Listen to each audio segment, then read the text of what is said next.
After watching episode 7 of Ahsoka, I have been seeing some complaints about how Ezra was portrayed in this episode, and personally, I disagree. I've seen people say that he's too jokey, he's not that serious, that a Jedi like Ezra would never reject his lightsaber, along with some other complaints, but I really enjoyed Ezra in this episode. He brought personality to the show, which is severely lacking in my opinion. People say that he doesn't act like Ezra, but I think he does. Ezra in Rebels could be very serious, of course, but he was also pretty cocky and confident. He had a lot of trust in himself, he believes in himself, and he knows what he's capable of. And to be honest, he really does share many traits with Luke Skywalker in that aspect, with the points that I just described him with being some of the traits that he shares with Luke. So his personality in this episode aligns with how we've seen him in Rebels, and the actor did a great job portraying Ezra.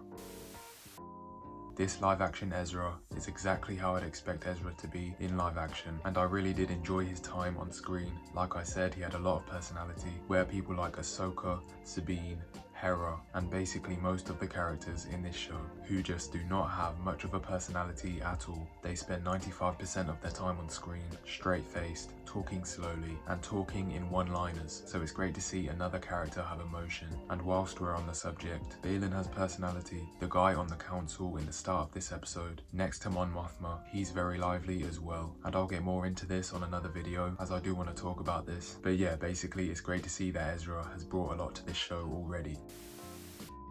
And people complaining about Ezra rejecting taking his lightsaber back. I understand why people have a problem with this, but I just don't agree with it. Of course, every Jedi should have their lightsaber, but in the context of where Ezra is at this time and what's happened to him, it makes perfect sense. He's been in this new galaxy without a lightsaber for I don't know how long, 5 to 15 years, and so he's really only had time to meditate, use his Force abilities, and get a lot stronger with the Force, which in my opinion is badass, and such a spiritual Jedi thing that he believes in his Force abilities and that he doesn't need a lightsaber. And this ties into the way Luke Skywalker is. He believes much more in his ability, in himself. He believes in the Force and he has a lot of trust in it. And that's exactly how Ezra is, as like I said, he has many traits that he shares with Luke. Ezra is a strong character. He does not need his lightsaber. He's been training with the Force alone all this time, and you can say at this point that he is definitely one with the Force.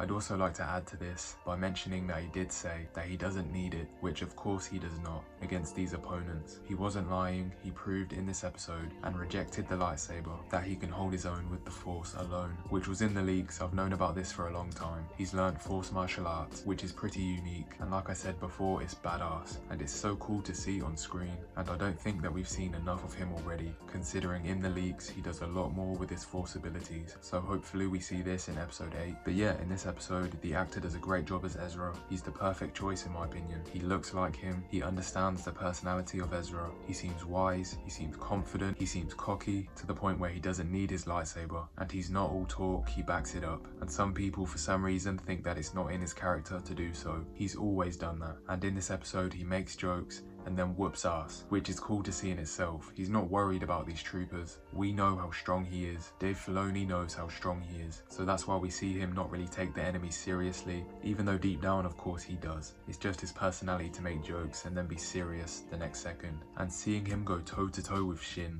without a lightsaber was perfect. We all know that Ezra is much stronger than Shin, and to be honest, side point, Shin is pretty weak. She can't even beat Sabine. She's one of the weakest Force users that I've seen. She's as strong as an Inquisitor, and no more than that at this current point, when Sabine, who isn't even Force sensitive, or at least hasn't mastered the Force and is not in tune with it yet, is her rival. But I like the consistency because they show this with the fact that Ezra can go against her without his lightsaber, because he'd absolutely smoke her if he had it. And he gave the lightsaber to Sabine because in this situation she needed it for defense, and it aligns with Ezra's personality because he's like, well, you said you've been training to be a Jedi, you said that Ahsoka was training you, so let's see what you've got. Whilst he's in a life-threatening situation, but he's confident enough in himself to keep Sabine safe whilst also letting her train and getting more practice with a lightsaber. It makes perfect sense.